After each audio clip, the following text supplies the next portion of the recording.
All the King's Horses. Written by Lauren Gallagher. Narrated by Michael Ferraiuolo and Leah Langola.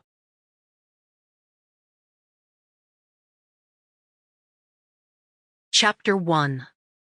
Amy. I didn't go to my husband's funeral. It was a closed casket service, so there'd be no closure from seeing him one last time. I didn't care to see him again anyway, closure or no.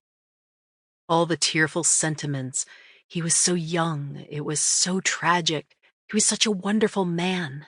Would have sent me right into the ground with him.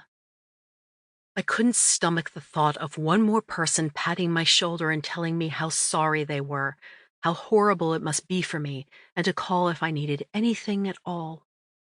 The night before they buried Sam, I quietly packed the few things I couldn't live without into my truck. Whatever belongings didn't fit, I left in the too big, too quiet house.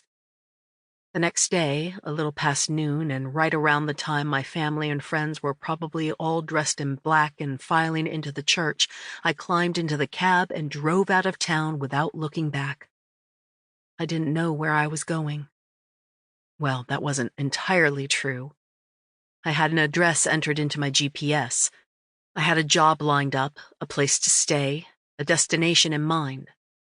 But beyond that, I didn't know. I didn't know anything anymore except that I needed to get far, far from here so I could collect my thoughts, and I didn't even know. I couldn't even say I needed to sort out my feelings because I didn't feel anything. No pain, no grief, no anger. Nothing but the restlessness reverberating through me and telling me to just get the hell out of here. So I drove. I was 48 miles from home and 2 from the county line when my cell phone rang. If the caller ID had showed any other name, I'd have ignored it. But since it was my older sister, I answered. Cringing, I said, "Hey." "Honey, where are you?" Mariah asked in a hushed whisper. Voices murmured in the background as she added, "The service is starting any minute." The service. My husband's memorial service. There should have been a lump in my throat or something, maybe even some hot, seething anger.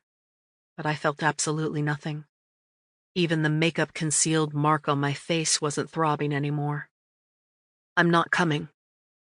Ugh. Could I have sounded any more like a petulant brat? Stomp, stomp, I'm not coming and you can't make me. As if it really was that simple or that petty.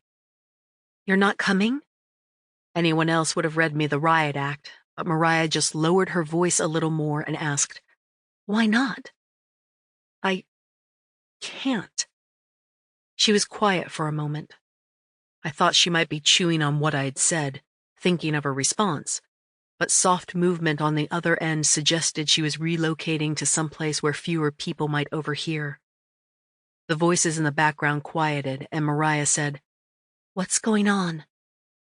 "I can't do it," I said. "Look, there's a lot I can't explain right now. I need to get away from everything. Clear my head, I guess." "Get away, meaning?" "Meaning I paused. "I'm leaving, actually." "Where are you going?" I glanced at the rear view, meeting my own eyes for a second before I focused on the road ahead. "I just need to go away, get myself back together." "Okay, but where?" I gnawed my lower lip. I really didn't want anyone to know because I didn't want any of them trying to find me. I just needed to be as alone as I could get for a while. Taking a deep breath, I held the steering wheel tighter. "Just don't worry about me, okay?" "You know I will." Leaving Snohomish County. The sign whipped past my truck and I slowly exhaled. "I'll be fine," I said. "You're blowing town while we're burying your husband." Mariah's voice was gentle but insistent. "That's not fine, Amy. That's going off the deep end." "Well, maybe that's what I need to do then," I said quietly. "Maybe I need to go off the deep end." My sister was silent for a long moment. "When you get a chance," she said finally. Sample complete. Ready to continue?